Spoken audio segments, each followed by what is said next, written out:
Hello everyone, welcome to Shruta English.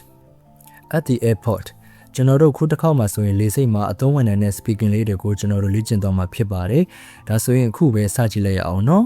။ Excuse me, where is the check-in counter for flight 202? It is over there, next to the information desk. Thank you. How early should I arrive before the flight? At least 2 hours before departure? Got it. Thanks for your help. You're welcome. Have a safe flight. ဟုတ်ပြီဒါဆိုရင်ကျွန်တော်တို့အခုလောလောဆယ်ဒါကျွန်တော်အရင်ဆုံးရှင်းပြသွားမယ်ပေါ့နော် Excuse me, what is the check-in counter for flight 202? Excuse me ကတော့ဒါ pay attention ပေါ့နော်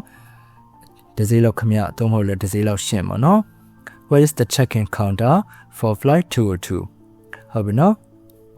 ကျွန်တော်ဒီမှာတော့အနည်းငယ်လေးဒါမှားယွင်းမှုရှိသွားတယ်စုပေးပါပေါ့နော်အမှန်ကတော့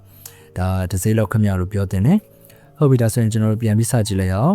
What is the check-in counter for flight 202? ဆိုတော့ check-in counter ဆိုတာကဒါအရင်ဆုံးကျွန်တော်တို့လေဆိပ်မထွက်ခင်ဒါ check-in လုပ်ရတယ်ပေါ့နော်ဘယ်ဟာတွေဘယ်လိုလဲဆိုတာသဘောကိုကျွန်တော်တို့သွားရတယ်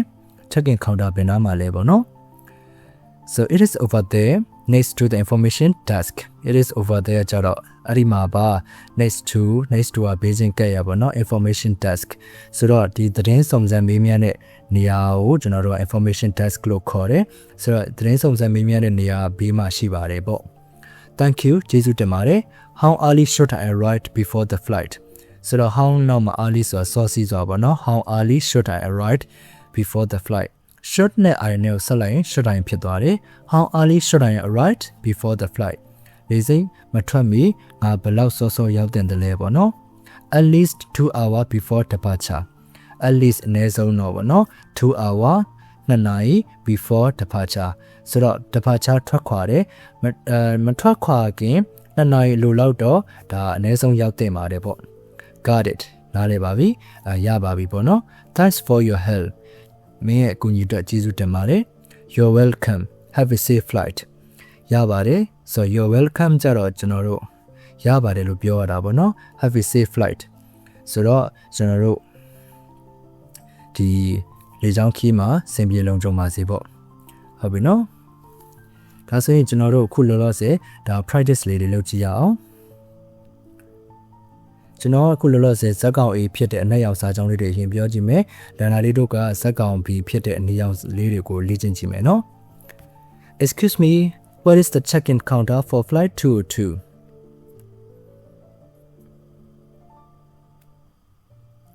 Thank you. How early should I arrive before the flight? Got it. Thanks for your help.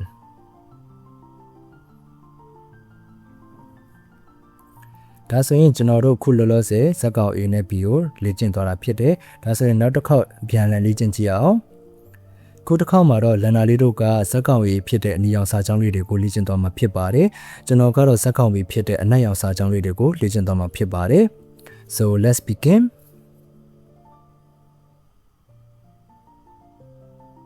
It is over there next to the information desk.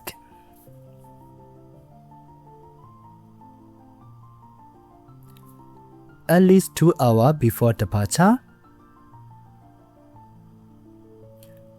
You're welcome. Have a safe flight. ဟုတ်ပြီဒါဆိုရင်ကျွန်တော်တို့ဒီဇက်ကောင် A နဲ့ B ကိုတလဲစီလေ့ကျင့်သွားတာဖြစ်ပါတယ်ပြီးလို့ရှိရင်လည်းကျွန်တော်တို့အပြန်ပြန်လေ့ကျင့်နိုင်အောင်အတွက်လည်းဒါ video record လေးတွေလည်းပြန်ဖွင့်ပြီးတော့လေ့ကျင့်လို့ရပါတယ်ဆိုတော့ဒီစကားစုကနေဒီသင်ခန်းစာကနေကျွန်တော်တို့လေ့ကျင့်သွားတဲ့အချိန်မှာအသုံးဝင်နိုင်တဲ့ဒီ conversation လေးတွေဖြစ်မယ်လို့လည်းကျွန်တော်ထင်မြင်မိပါတယ်ကိုလေ့လာလို့တဲ့သင်ခန်းစာတွေတည်ကျင်တဲ့သင်ခန်းစာတွေရှိရင်လည်း comment မှာမျှဝေခဲ့ပါအောင်နော်ဒီသင်ခန်းစာလေးကလန်နာလေးတို့အတွက်အထူးပင်အသုံးဝင်မိမယ်လို့လည်းယုံကြည်မိပါတယ် Thank you for your attention. See you in the next lesson.